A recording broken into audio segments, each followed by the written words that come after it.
주님의 이름으로 은혜와 평강을 기원합니다. 욥기 21장 성경 칼럼. 요절 13절, 30절. 제목 악인의 심판에 대하여. 약속된 시간을 맞추지 못한 이유에 따라 용납이 되기도 하고 페널티를 받기도 합니다. 이 원칙은 지도층과 상류사회에서 더 엄격합니다. 일시적 위기를 모면하고자 거짓말을 둘러대다가는 그룹에서 퇴출되기도 합니다. 부득이한 이유가 있다면 책벌에 앞서 위로가 있을 수도 있는 것이 조직사회입니다. 이 상황을 하나님과 인간관계에서 대입할 수 있을까요?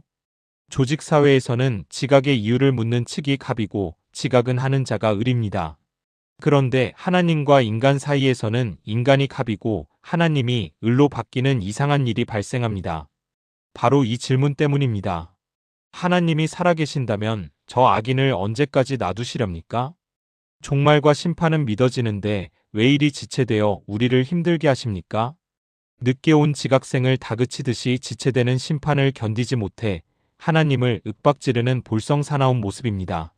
욥기 21장은 2차 대화 주기의 마지막 장으로 소발에 대한 항변입니다. 나아가 세 친구 모두에 대한 결론적 답변이기도 합니다. 욥은 그동안의 비난과 탄식과 독백과 기도를 멈추고 진지한 자세로 친구들의 변론에 대답합니다. 1절부터 6절. 저들은 인과응보의 철저한 응용에서 욥이 고난받는 것이 죄와 악이 원인임을 주장했습니다. 이에 대해 욥은 너희들 논리가 맞는다면 악인의 번영과 그 지속성은 어떻게 해석할 수 있는가라고 논박합니다. 7절부터 13절. 실제 역사에서 헤롯처럼 이 세상에서 하나님의 징계를 받아 망하는 자가 있습니다. 사도행전 12장 23절부터 24절입니다. 헤롯이 영광을 하나님께로 돌리지 아니하므로 주의 사자가 곧 친히 벌레에게 먹혀 죽으니라. 하나님의 말씀은 흥왕하여 더하더라. 이와 같이 악인의 즉각적 처벌로 하나님의 뜻이 드러나고 신앙의 부흥이 일어나는 것이 대세라면 얼마나 좋겠습니까? 하지만 나사로 시대의 부자처럼 이 땅에서 부귀영화와 평안을 누리다가 죽는 경우도 있습니다. 부자가 죽은 후에 비참한 내용은 늘 기억해야 할 광경입니다. 누가복음 16장 24절입니다. 나사로를 보고 불러 이르되 아버지 아브라함이여 나를 긍휼히 여기사 나사로를 보내어 그 손가락 끝에 물을 찍어 내 혀를 서늘하게 하소서. 내가 이 불꽃 가운데서 괴로워하나이다. 물 한 방울을 애처롭게 구하는 지옥의 실상의 지옥은 절대 가면 안 된다는 다짐이 절로 나옵니다. 욥은 악인의 번영과 징벌의 지체에 대한 하나님의 처리를 주제로 꺼내고 있습니다. 인간의 요구 차원을 떠난 주권적 섭리임을 고난을 직접 받으면서 눈치채고 있습니다. 우리는 하나님을 향하여 갑의 위치에서 악인에 대한 즉각적인 보응을 요구할 수 없음을 깨닫게 됩니다. 욥은 족장시대의 인물로서 하나님을 아는 계시의 폭이 아주 희미했습니다.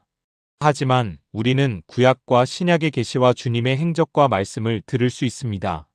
사도들의 업적과 2000년 교회사의 증거도 주어졌습니다. 욥은 계시가 희미했던 시대적 배경에서 죽음에 대한 놀라운 신앙을 가졌습니다. 하물며 밝고 명쾌한 교리의 혜택을 받은 우리는 더 크고 담대한 신앙을 고백하는 것이 마땅합니다. 이 원리는 베드로 사도가 그 어떤 신비한 경험보다 성경의 밝은 계시에 최고의 권위를 두는 것으로 증명됩니다. 베드로후서 1장 19절입니다. 또 우리에게는 더 확실한 예언이 있어 어두운 데를 비추는 등불과 같으니 날이 새어 샛별이 너희 마음에 떠오르기까지 너희가 이것을 주의하는 것이 옳으니라. 나아가 성경 해석에 대한 엄의함을 강조하며 신앙의 전투는 성경에 대한 태도로 결정된다는 사실을 확정합니다. 베드로후서 1장 20절부터 21절입니다. 먼저 알 것은 성경의 모든 예언은 사사로이 풀 것이 아니니 예언은 언제든지 사람의 뜻으로 낸 것이 아니요 오직 성령의 감동하심을 받은 사람들이 하나님께 받아 말한 것임이라. 욥은 부하든 가난하든 죽기는 마찬가지라는 부정적 성향의 고백을 합니다. 22절부터 26절. 그리스도인은 이 생사초탈의 기본성 위에 바울의 자족 원리를 건축할 수 있습니다. 빌립보서 4장 12절입니다.